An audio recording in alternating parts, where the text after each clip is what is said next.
Times network को भारत का election news headquarter कहा जाता है। हमारे पास group editor in chief Navika Kumar, यहाँ सुशांत सिन्हा मौजूद हैं और ये दोनों वापस आए प्रधानमंत्री मोदी का इंटरव्यू करके।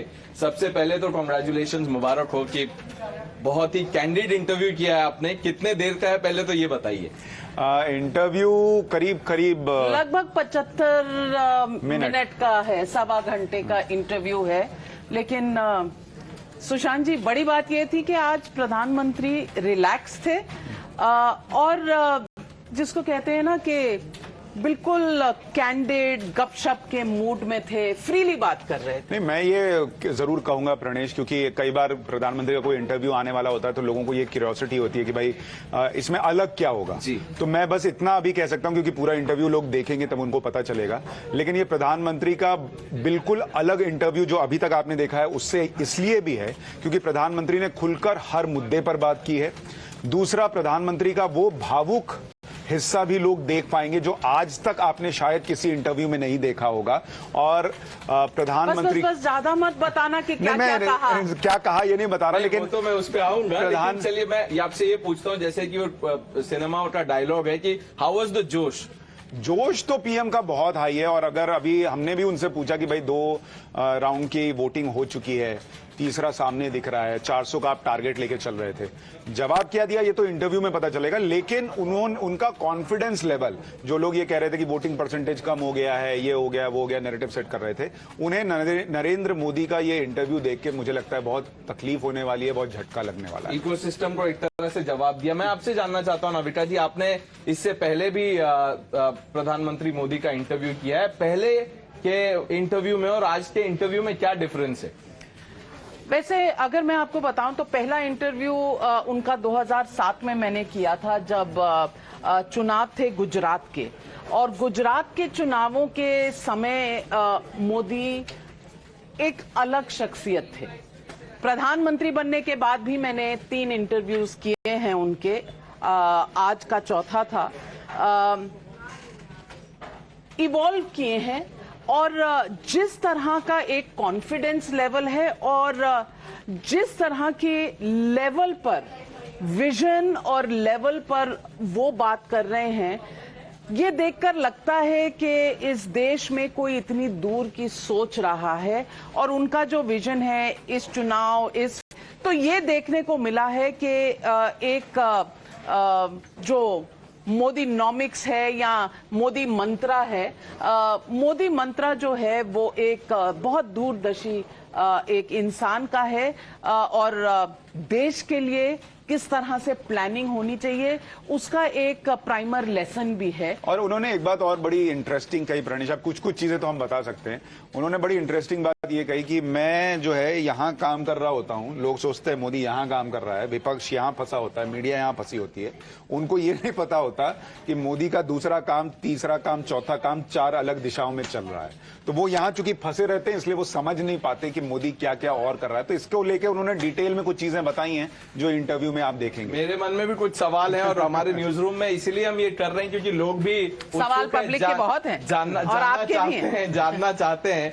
तो सबसे पहले आप विजन के बारे में बात करते हैं। 400 पार का सुशांत भाई नारा दिया है प्रधानमंत्री मोदी ने और बीजेपी उस पे अग्रसर है, तो क्या उस पे सवाल, आपने सीधा सवाल? हाँ, हमने बिल्कुल पूछा कि भाई, हमने सीधा पूछा कि भाई 7 एग्जाम के पेपर हैं, 2 आपने दे दिए हैं और उसमें आपका जो सबसे कमजोर वाला पेपर रहता है दक्षिण भारत वाला, वो भी आपने दे दिया है। तो अभी जो आपने डिस्टिंक्शन के लिए अपना नंबर रखा कि इतना तो मैं लाऊंगा, रिपोर्ट कार्ड कैसी होने वाली है, कैसा दिख रहा है, तो इसका जवाब उन्होंने दिया है, खुल के दिया है। और उन्होंने ये भी बताया कि क्यों वो ऐसा कह रहे हैं कि उनको जो दिख रहा है, जो लग रहा है, उसकी वजह भी उन्होंने और उन्होंने पास्ट से लेकर प्रेजेंट तक को कैसे कनेक्ट किया है और कहा है कि ये 400 पार का जो नारा नहीं है, ये एक साइंटिफिक तरीके से बिल्ड किया गया है टारगेट, जिसका कहीं ना कहीं फॉर्मूला उनके पास पहले से है, लोगों को दिखा है, पर लोगों ने शायद 2 और 2 जोड़ा नहीं है। नहीं, ये सवाल इसीलिए इम्पोर्टेंट है क्योंकि जितने भी पब्लिक रैलीज में प्रधानमंत्री ने आरोप लगाए हैं, ऑपोजिशन बार बार ये कहता है कि ये डेस्परेट हो गए हैं, अब ये 400 पार हो नहीं रहा है, शायद इसीलिए ऐसा कह रहे हैं। उसमें से एक कमेंट है, कांग्रेस की मैनिफेस्टो आती है, उसके बाद उन्होंने मुस्लिम लीग से जो जोड़ दिया, वो सवाल है। देखिए, सारे सवाल तो हम आपको नहीं बताएंगे, लेकिन पहली बार मुझे लगता है प्रधानमंत्री ने मुसलमानों को लेकर जो बातें कही हैं वो अभी तक उन्होंने किसी इंटरव्यू में नहीं कही हैं। तो ये इंटरव्यू आपको इसलिए भी देखना चाहिए क्योंकि इस देश में नरेंद्र मोदी और मुसलमान, ये दो जो धुरी है, इसको कई बार कनेक्ट करने का प्रयास तो होता है, लेकिन वो हो नहीं पाता क्योंकि 2002 से 2024 तक एक ही नैरेटिव चल रहा है, कौवा कान लेके भाग गया और लोग कौवे के पीछे भाग रहे, कान चेक ही नहीं हो रहा है। तो नरेंद्र मोदी ने इस बार लोगों को ये कहा है कि क्यों कान चेक करना चाहिए, और उन्होंने ये बोल के बोला है कि मैं मुसलमानों को पहली बार ऐसी बात कह रहा हूं जो मैंने आज तक किसी इंटरव्यू में नहीं कहा है। तो अब मुसलमानों को तो ये इंटरव्यू जरूर देखना चाहिए। और इस बात पर ये भी सवाल पूछा गया है, why is he called Islamophobic, और इस पर बहुत इसमें तो पूरा एक इकोसिस्टम है जो मोदी जी खुद बोलते हैं, और इस पर हमने जवाब लिया है। और यही नहीं, एक जो टर्म जो सबसे ज्यादा आजकल पीएम के लिए यूज हो रहा है, डिक्टेटर, तानाशाह। हाँ। तो पहली बार प्रधानमंत्री खुद अपने मुंह से जवाब दे रहे हैं कि वो तानाशाह है नहीं है। ये नैरेटिव, इस पर प्रधानमंत्री मोदी क्या सोचते हैं, उस तानाशाह वाले आरोप पर भी पीएम ने इस इंटरव्यू में खुलकर बोला है। कुछ छोटा बड़ा कुछ भी हो जाए देश में तो विपक्ष यही कहती है कि देखिए तो तानाशाही आ गई है देश में, बिल्कुल डिक्टेटरशिप है। बिल्कुल, और इस पर सवाल भी पूछा, और बेस्ट चीज ये है कि निसंकोच सवाल पूछा। कुछ सवाल ऐसे थे जो वहीं बैठे बैठे जहन में आए, और हमने वो भी सवाल पूछे, क्योंकि सुशांत और मैं जब इंटरव्यू के लिए प्रिपेयर कर रहे थे तो वो सवाल हमारे को नहीं आए, पर इम्प्रॉम्प्टू वहां पर स्वतः ये सवाल मन में आए और हमने पूछे, और मतलब जैसे उन्होंने जवाब दिया, और मुझे लगता है कि वो जवाबों में से सवाल और सवालों में से जो जवाब का एक सिलसिला है, वो मुझे लगता है कि पब्लिक के मन में जो भी सवाल रहे होंगे, और सवाल पब्लिक का हम लेकर जाते ही हैं। जो सवाल आपने सोचा तो वो सवाल पूछा गया। मैंने भी कुछ नोट्स बनाए, और हमारे जो दोस्त, बताता हूँ, आप अभी शुरू में कह रहे थे कि इलेक्शन मतलब टाइम्स नेटवर्क। आप जब ये इंटरव्यू देखेंगे तो आपको समझ में आएगा ये प्रधानमंत्री पे भी लागू होता है। वो भी न्यूज आवर देखते हैं, वो भी पाठशाला देखते हैं, और उन्होंने इसके बारे में खुल के बताया है कि पाठशाला कैसे वो क्या चीजें पाठशाला में जो है वो देखी, दिखाई गई, और सारी चीजें न्यूज आवर का उन्होंने जिक्र किया, सवाल पब्लिक का जिक्र है। तो ये सारी चीजें मतलब दर्शक जो टाइम्स नेटवर्क देख रहे हैं वो वही खबर देख रहे हैं जो देश का प्रधानमंत्री भी देख रहा है। वाह, इससे बड़ी कॉम्प्लीमेंट क्या हो सकती है पूरे नेटवर्क के लिए, और जो हमारा व्यूअर है उसको भी यही चाहिए। अच्छा, मैं क्योंकि हम तानाशाही की बात कर रहे हैं, एक और जो अभी हॉट डिबेट है वो है रिजर्वेशन पे। विपक्ष ये कह रहा है कि मोदी अगर तीसरी बार आ गए तो रिजर्वेशन हटा देंगे। तो वो सारे सवाल पूछे हैं कि आप रिजर्वेशन हटा देंगे। वायरल वीडियो जो एक एडिटेड वीडियो है, मुस्लिम रिजर्वेशन पर सवाल पूछे हैं। सवाल ये भी पूछे हैं कुछ अनकंफर्टेबल के कुछ उनके पार्टनर भी ऐसे हैं जो इसकी बात करते हैं, और टीडीपी उन्होंने कहा है कि तो उन्होंने इन सारी चीजों का बहुत स्ट्रेट सवाल और स्ट्रेट बैट से जिसको कहते हैं बैटिंग की है। लगाया। हाँ, लेकिन वो जवाब क्या है, क्योंकि देखिए उन्होंने मीडिया को लेकर भी एक बात कही। उन्होंने कहा कि कई बार उनको लगता है कि मीडिया जो है ना वो भी इस इकोसिस्टम के दबाव में काम करता है, कि मोदी का इंटरव्यू लेने जा रहे हो तो मतलब ऐसी चीजें जो देश के लिए जरूरी हैं वो पूछने की बजाय वो पूछ के आओ जो वो चाहते हैं कि मोदी से पूछे, और मोदी अनकंफर्टेबल हो, या प्रोपेगेंडा वाली चीजें। तो उन्होंने ये प्रश्न भी उठाया है, और कई बार ये होता है, ये उनको महसूस हुआ है। तो इसलिए आप ये तो नहीं कह सकते कि कोई सवाल मिस हुआ है। सवाल सारे पूछे गए हैं। रेवन्ना के मुद्दे पर बातचीत हुई है कि अभी इतना कर्नाटक में बड़ा मुद्दा बना हुआ है, और आप देखिए कि वहां पर खुद बीजेपी पे सवाल उठ रहे हैं कि भाई आपने अलायंस किया, या आप जिसके साथ अलायंस में हैं उसके इतने बड़े नेता पर ये नारी शक्ति, विमेन सेफ्टी, विमेन इश्यूज प्रधानमंत्री हमेशा बोलते हैं, तो उस पे जो और इस पर जो लोगों के जहन में सवाल होगा, पीपल मस्ट बी थिंकिंग के okay they talk so much about नारी शक्ति, तो ये क्या कर रहे हैं, इनसे सवाल पूछा जाना चाहिए। तो वो सवाल भी पूछा गया है। महंगाई बेरोजगारी पे, डिक्टेटरशिप पे, कहते हैं कि ये सब मुसलमान उन्हें हेट क्यों करते हैं, पाकिस्तान में घुस कर मारेंगे, ये कहां से आया, क्या हुआ। सुशांत भाई आगे यहाँ वापस आइए, क्योंकि अंकित हमारे कॉलीग है। अंकित, दोनों वापस आए हैं इंटरव्यू लेके। What do you have to say? Here's the mike. So my only question is, I mean, it's the peak of election season. What was the PM's mood? He's addressing rallies every day, road shows every day. Was he relaxed? Was he focused? Was he intense? Was he tired? What was he like? Well, Ankit, I've not seen the Prime Minister tired. I have followed him as a reporter for 17 years now, from 2007 onwards. Before that, distant देखा है उन्हें, लेकिन 2007 से तो मैं रूबरू होकर interview कर कर उन्हें देख रही हूं। मैंने इतना एनर्जी नहीं देखा। सो इफ एनीबडी थिंक्स कि ये इतनी गर्मी में रैलीज करना, भाषण देना, जितनी एनर्जी इनमें है शायद मुझ में 30-35 साल की उम्र में नहीं थी। इतनी एनर्जी है and he is bubbling with ideas. और उनकी एक बहुत बड़ी एक मैं उनका कहूंगी प्लस पॉइंट है कि उनकी याददाश्त बहुत अच्छी है। तो वो ही can dig out historical facts, come back to the present, और वो अपनी बात को किस तरह से कन्विंसिंगली आगे रखते हैं, उसमें ये जो उनकी मेमोरी पावर है, इसका बहुत बड़ा रोल है। एक चीज और जोड़ूं इसमें कि हम एनर्जी की बात कर रहे हैं, पीएम की एनर्जी की तो बात कर रहे हैं, लेकिन जब हम इंटरव्यू की एनर्जी की बात करें, कई बार इंटरव्यू क्या होता है, आपने सवाल पूछे, सामने वाले ने जवाब दिए। इस इंटरव्यू को मैं अलग बार बार इसलिए कह रहा हूं क्योंकि इसमें ना अलग अलग इमोशंस हैं। मतलब प्रधानमंत्री जब अब मैं सवाल तो नहीं बता सकता, लेकिन कुछ अपनी पर्सनल चीजों पर बात कर रहे हैं तो उनकी आंखें भी भर आई हैं। लाफ्टर है, कुछ चीजों पर उन्होंने बहुत खुल के हंस के भी बात की है। तो रेंज ऑफ इमोशन, कई चीजों पर उन्होंने विपक्ष का जो नैरेटिव है उसको बहुत अग्रेसिवली उसकी धज्जियां उड़ाई हैं। उन्होंने पाकिस्तान को भी कहा है कि घर में घुसकर मोदी ठोक देते हैं, इस पर जो पाकिस्तान रो रहा है, इस पर भी उन्होंने जवाब दिया। तो आपको इस पूरे इंटरव्यू में जब आप इसको देखेंगे तो आपको वो रेंज ऑफ इमोशंस महसूस होंगे। आपको लगेगा कि नरेंद्र मोदी आपके घर में बैठकर आपसे बात कर रहे हैं। ये उस तरह का इंटरव्यू। एक और सवाल जो बहुत लोग प्रधानमंत्री से जानना चाहते हैं वो यह ईवीएम का सवाल, कि विपक्ष का ये कहना है कि 400 पार ये इतने कॉन्फिडेंट कैसे हैं, क्या इन्होंने ईवीएम हैक कर लिया है? पूछा है और हमने पूछा है कि आप अगर कॉन्फिडेंट होंगे तो लोग कहेंगे कि ईवीएम में मोदी का चिप है। और जिस तरह से सुशांत ने कहा, एक रेंज ऑफ इमोशंस है और बेबाक तरीके से कोई गार्ड नहीं किया गया कोई भी फेशियल एक्सप्रेशन। जैसे एक होता ना कि लोग समझते हैं कि अरे प्रधानमंत्री का इंटरव्यू है, ऑर्केस्ट्रेटेड होगा, कैलिब्रेटेड होगा, वैसा नहीं है। कैंडिड है बिल्कुल, जिसको स्पॉन्टेनियस कैंडिड, नो जो फिल्टर, नो फिल्टर। अगर आप उसको आजकल की भाषा में कहें तो नो फिल्टर एंड कूल। उसमें आपको मैं ये कह सकता हूं कि अगर अगले महीने आपको ये दिखे कि जीएसटी का कलेक्शन बढ़ा हुआ है तो उसमें बरनौल की बिक्री से जो जीएसटी कलेक्शन हुआ है उसका भी योगदान हो सकता है इस इंटरव्यू को देखने के बाद।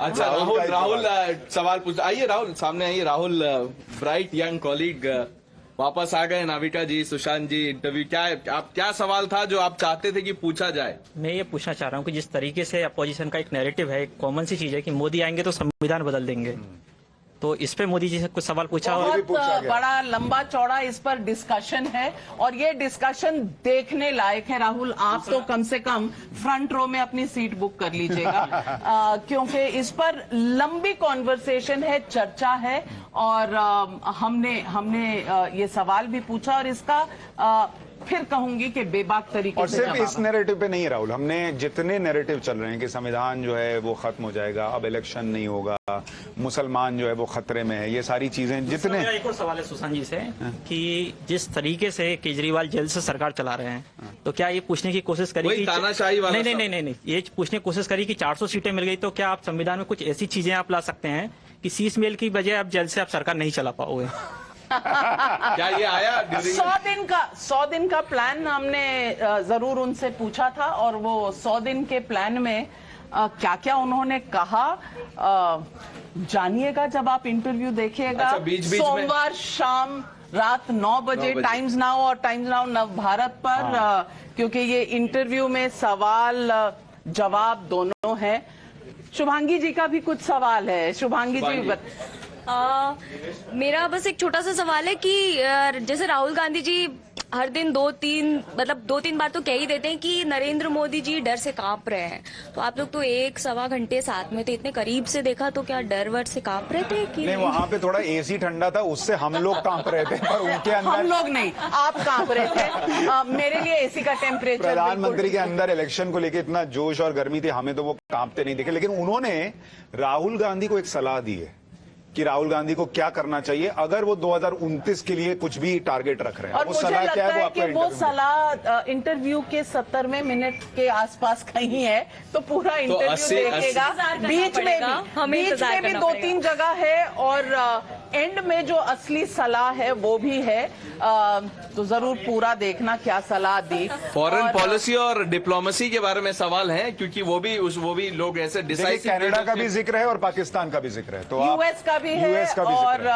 नैरेटिव जो एक इकोसिस्टम है, जो एक नैरेटिव गढ़ रहा है, जिस पर काफी बातचीत हुई है इस देश में, और काफी ऐसे केसेस भी चल रहे हैं जहां एक स्टेटेड नैरेटिव गढ़ा जा रहा है।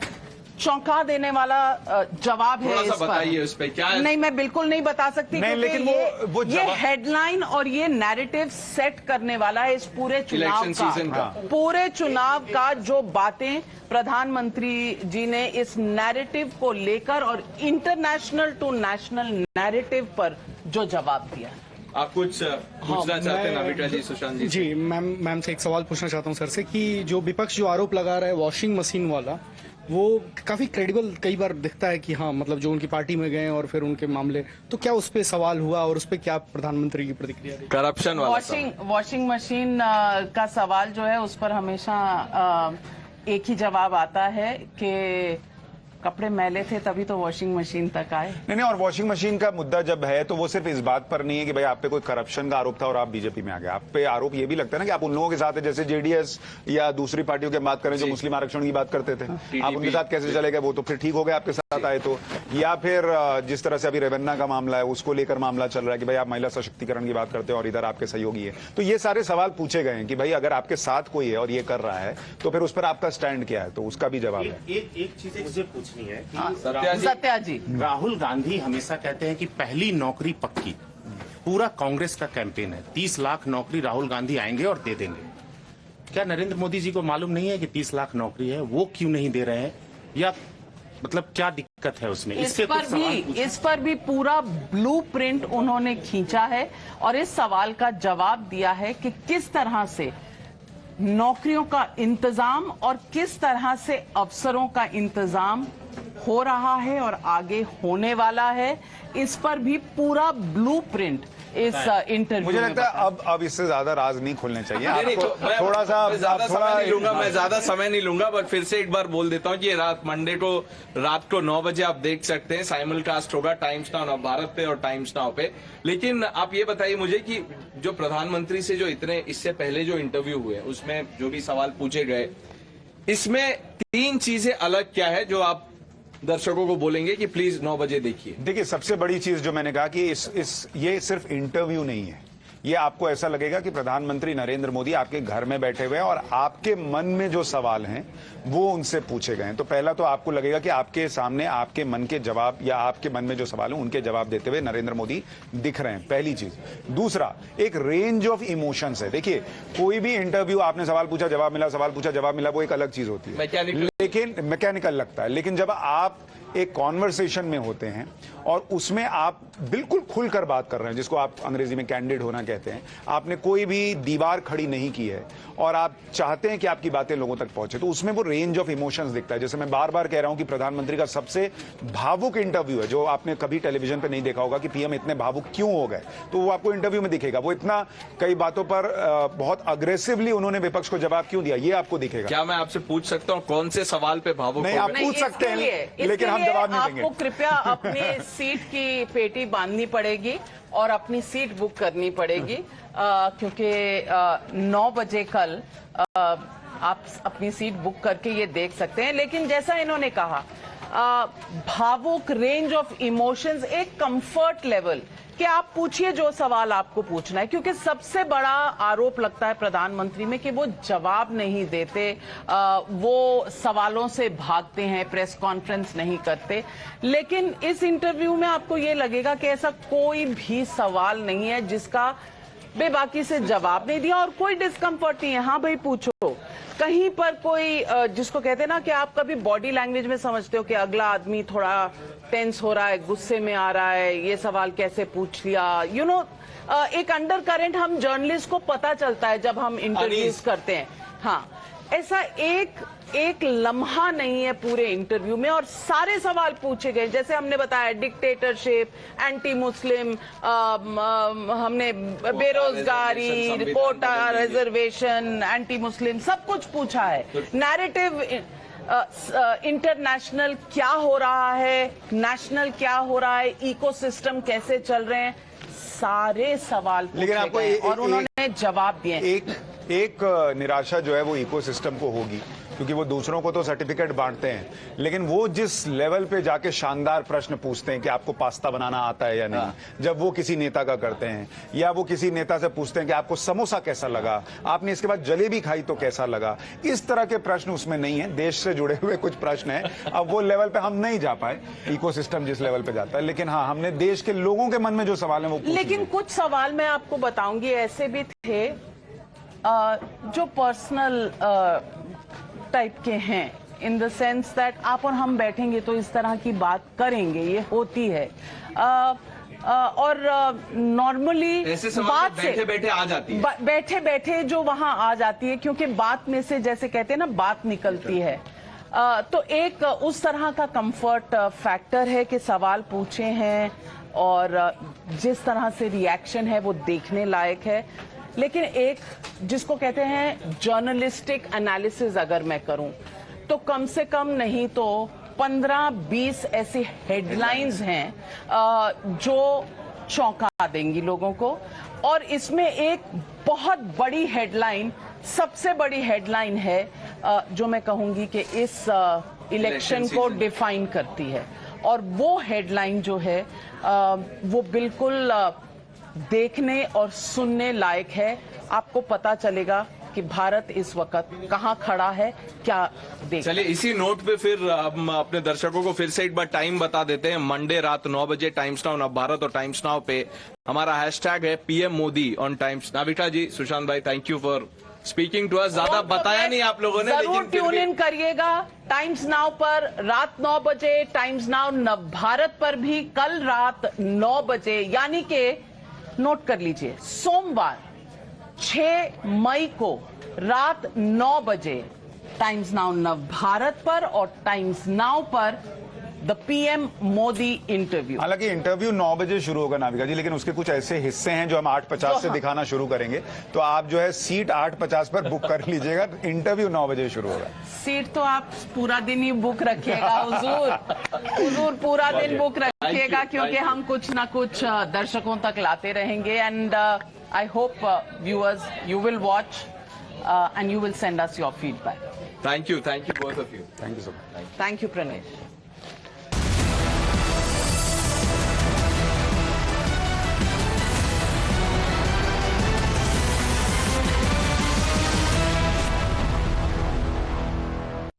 Kane, sir, your dinner. On a tile?